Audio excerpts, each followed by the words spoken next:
নমস্কার। আজকে আমরা কর্কট রাশির বিষয় নিয়ে কথা বলবো। অবশ্যই আপনারা হয়তো আমাকে চেনেন, আমি আনন্দ শাস্ত্রী, আপনারা দেখছেন অ্যাস্ট্রোটিপস। খুব ইন্টারেস্টিং আজকের অনুষ্ঠানটি কর্কট রাশির জন্য। কর্কট রাশির মানুষদেরকে লিখেছি যে দেখুন খাতার মধ্যে 2026 সাল, এটা 2026 সাল হবে। 2026 সালেতে ঘুরে দাঁড়ান, গ্রহরা আপনার পাশেই আছে।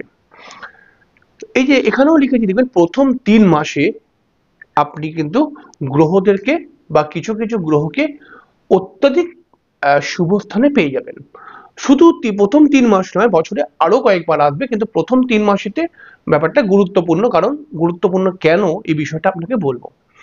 অবশ্যই আমরা অনুষ্ঠানে চলে আসবো। অনুষ্ঠানে আসার পূর্বে প্রত্যেকবার যে কথাটি বলে থাকি, আপনারা অবশ্যই আমার চ্যানেলটিকে সাবস্ক্রাইব করে বেল আইকনটা ক্লিক করে দেবেন। দেখুন কর্কট রাশির মানুষরা 2025 সালে নানান সমস্যার সম্মুখীন হয়েছে। বহু কর্কট রাশি বা কর্কট লগ্নের মানুষরা শারীরিক সমস্যা, আর্থিক সমস্যা এবং কর্মকেন্দ্রিক সমস্যার মধ্যে কিন্তু পড়েইছে। বহু কর্কট রাশির মানুষরা, কর্কট লগ্নের মানুষরা পড়াশোনা সংক্রান্ত সমস্যার মধ্যে বা এডুকেশনাল প্রবলেমের মধ্যেও কিন্তু পড়েছে। কর্কট রাশির ক্ষেত্রে বিবাহিত জীবন নিয়ে বেশ কিছু সমস্যা দেখা গেলেও 2025 সালে 2026ও কিন্তু এরকম ঘটবে না। 2026 সালটা একটু অন্যরকম। তবে আমি বলেছি যে ঘুরে দাঁড়ান, অর্থাৎ যেভাবে কর্কট রাশির মানুষরা মনোবলকে হারিয়ে ফেলেছিল, যেভাবে কর্কট রাশির মানুষরা মনে করেছিল আর মনে হয় আমি পারবো না, আর মনে হয় হবে না, সেই জায়গাটা থেকে ঘুরে দাঁড়াবার কথা বলছি। যে আপনি এরকম ভাবনা চিন্তা করবেন না, আপনি ঘুরে দাঁড়ান। একটু চেষ্টা করলেই গ্রহরা আপনার পাশে আছে। আপনি খুব কুইকলি বছরের প্রথমেই আপনি ভালো ফল পাবেন। এবং আমি জানি আপনার ভালো ফল বলতে, আপনি মনে করেন আপনার হাতে যদি বেশ টাকা পয়সা চলে আসতো, তাহলে আপনি অনেক কিছুকে ভালো করতে পারতেন। তো এই প্রবলেমটাও সলভ হবে 2026-এর প্রথম 3 মাসের মধ্যে। দেখুন আমাদের জীবনের মধ্যে নানান সমস্যা কখনো কখনো চলে আসে। আসলে সমস্যা আসে কোথা থেকে এটা আমাদেরকে আগে বুঝতে হবে। সমস্যা আসে আমাদের ষষ্ঠ ভাব থেকে, আমাদের অষ্টম ভাব থেকে, আর আমাদের দ্বাদশ ভাব থেকে। এই ভাবগুলো থেকে আমাদের জীবনে সমস্যা আসে। ষষ্ঠ, অষ্টম, দ্বাদশ। তার ষষ্ঠ ঘর মানে হচ্ছে প্রচন্ড স্ট্রাগেল, লড়াই, সংঘর্ষ, ডিভোর্স, সেপারেশন, আইনি সমস্যা ইত্যাদি ইত্যাদি। অষ্টম মানে হচ্ছে শারীরিক সমস্যা, জটিলতা এবং বিভিন্ন রকম আটকে যাওয়া জিনিসগুলো অষ্টম ঘর। এবং দ্বাদশ ঘর থেকে আসে খরচ, হসপিটাল, হসপিটালের পেছনে খরচা বা শারীরিক সমস্যা কেন্দ্রিক খরচা এবং বেশ কিছু ব্যয় হয়ে যাওয়া, যেগুলো মানে আমার থেকে কেটে গেল বা চলে গেল, সেগুলো কিন্তু দ্বাদশ ঘর থেকে। এইবার এখানে একটা মজা দেখুন, যে এখানে বৃহস্পতি কিন্তু বসে রয়েছে। অর্থাৎ বছরের 3টি মাসে, প্রথম 3টি মাসে বৃহস্পতি এখানটাই থাকবে। তাহলে বৃহস্পতি তার পঞ্চম দৃষ্টি দিয়ে 1, 2, 3, 4, 5, 5 নম্বর দৃষ্টি দিয়ে এই ঘরটা দেখবে। এটা বৃহস্পতির 5 নম্বর দৃষ্টি। এবার বৃহস্পতির 7 নম্বর দৃষ্টি হচ্ছে এটা, এটা 7 নম্বর দৃষ্টি। আর বৃহস্পতির এখানটা হচ্ছে 9 নম্বর দৃষ্টি। এবার দেখুন বৃহস্পতি নিজে 7 নম্বর মানে হচ্ছে 1, 2, 3, 4, 5, 6, 6 নম্বর ঘর আর দ্বাদশ নম্বর ঘরে বৃহস্পতি নিজেই কন্ট্রোল করে ফেলছে। অর্থাৎ এই দুটো সমস্যাকে মিটিয়েই দেবে। যেহেতু এই দুটি ঘরের মধ্যে বৃহস্পতির প্রভাব রয়েছে, তাই এরা কিন্তু বৃহস্পতি কিন্তু আপনাকে 2026 সালে অনেকটাই সেভ করবে। এই সেভ করবে কখন, এটা আপনাকে আগে বুঝতে হবে। সেভ করবে যদি বৃহস্পতি আরেকটি কর্কট রাশি সাপেক্ষে শুভ গ্রহের প্রভাব পায়, তাহলে এ সেভ করতে শুরু করে দেবে।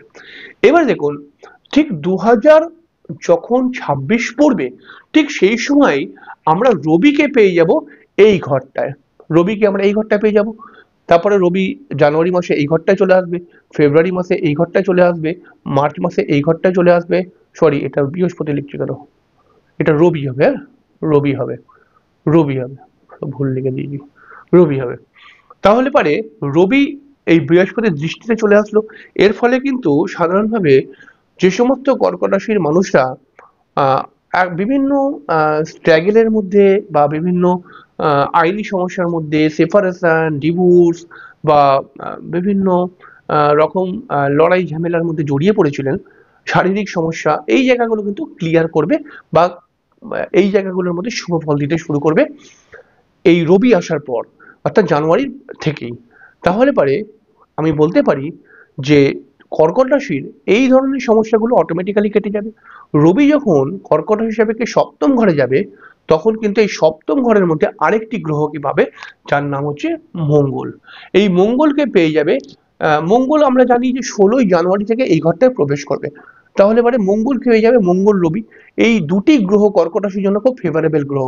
এই দুটি গ্রহ কর্কট রাশিকে দেখবে অটোমেটিক্যালি কর্কট রাশির মনোবল কিন্তু বাড়িয়ে দেবে, মনোবল বাড়িয়ে দেবে। হ্যাঁ, এবং কর্কট রাশির মানুষরা যে ভেবেছিল যে আমি হয়তো পারবো না, আমার আর মনে হয় আর চেষ্টা করলে হবে না, এই ব্যাপারটা কিন্তু কর্কট রাশির মানুষরা এইখান থেকে ঘুরবেই ঘুরবে।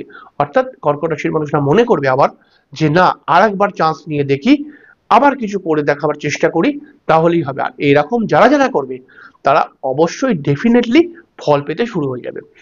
তারপরে দেখুন কর্কট রাশির ক্ষেত্রে ফেব্রুয়ারি মাসে রবি এখানটায় থাকবে, মার্চে এখানটায় চলে যাবে।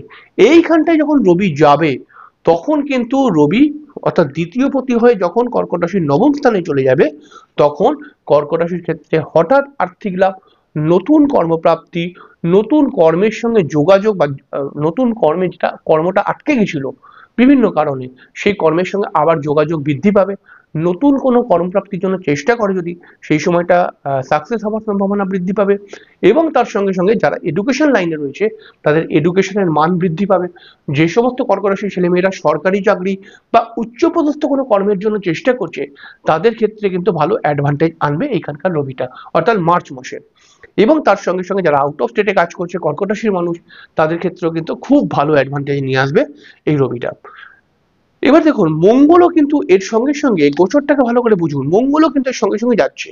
তাহলে কর্কট রাশির জন্য রাজ্যকারী গ্রহ হচ্ছে মঙ্গল, রাজ্য, হ্যাঁ, রাজ্যকারী গ্রহ হচ্ছে, রাজ্যকারী গ্রহ হচ্ছে মঙ্গল, লিখলাম মঙ্গল। তো এবার দেখুন মঙ্গলটাও কিন্তু এর পেছনে পেছনে যাচ্ছে, আপনি মাথায় রাখবেন। তাহলে পারে কর্কট রাশি কিন্তু অবশ্যই মঙ্গল রবির কম্বিনেশনে ডেফিনেটলি ভালো ফল পাবে।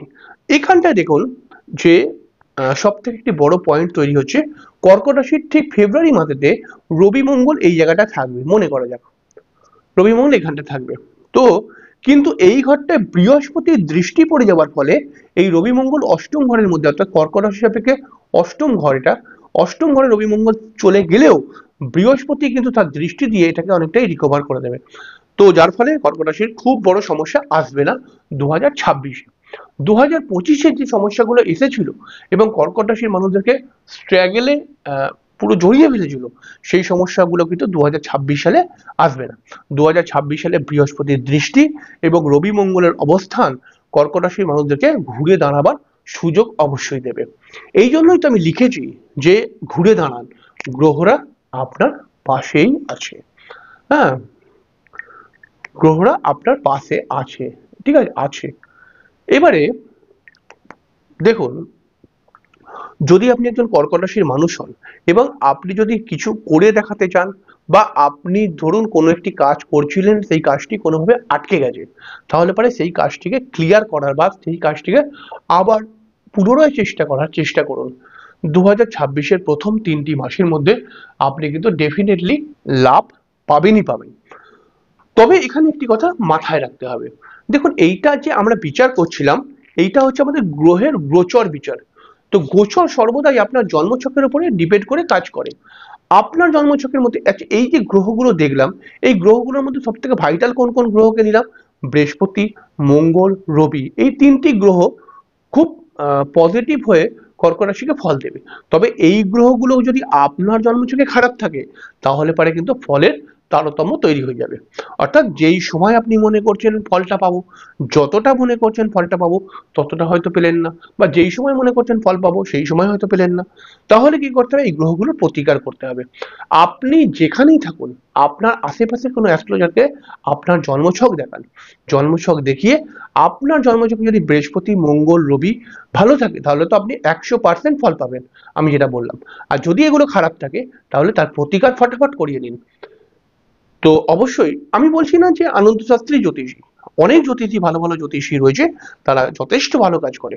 তাদের সঙ্গে যোগাযোগ করে আপনারা এই গ্রহগুলোর প্রতিকার করিয়ে নিন, এবং প্রতিকার করিয়ে নিয়ে দেখুন ডেফিনেটলি আপনার পজিটিভ ফল ঘটবেই ঘটবে। এবং যে টেনশন, যে ডিপ্রেশন, যে মানসিক কমজোর হয়ে যাওয়া জায়গাটায় আপনি চলে গেছিলেন, সেইখান থেকে অবশ্যই ঘুরে দাঁড়াতে পারবেন। এবং বছর 2026 শুরু হতে না হতেই জানুয়ারি ফেব্রুয়ারি মার্চের মধ্যেই আপনি নতুন কিছু এমন সুযোগ সুবিধা পেতে শুরু করে দেবেন, যে সুযোগ সুবিধাগুলো কিন্তু আপনাকে অবভিয়াসলি অনেকটাই ভালো জায়গায় নিয়ে যেতে পারবে। এবং 2025-এর মতো 2026টা কখনোই কাটবে না, কারণ এই 2026টা আপনাকে পুরোপুরি সাহায্য করবে যাতে আপনি নতুন কিছু করে দেখাতে পারেন। আশা করছি আপনাকে বোঝাতে পারলাম। পরের দিনকে আরেকটি অনুষ্ঠান নিয়ে চলে আসবো। ততক্ষণের জন্য নমস্কার, ভালো থাকবেন, শুভরাত্রি।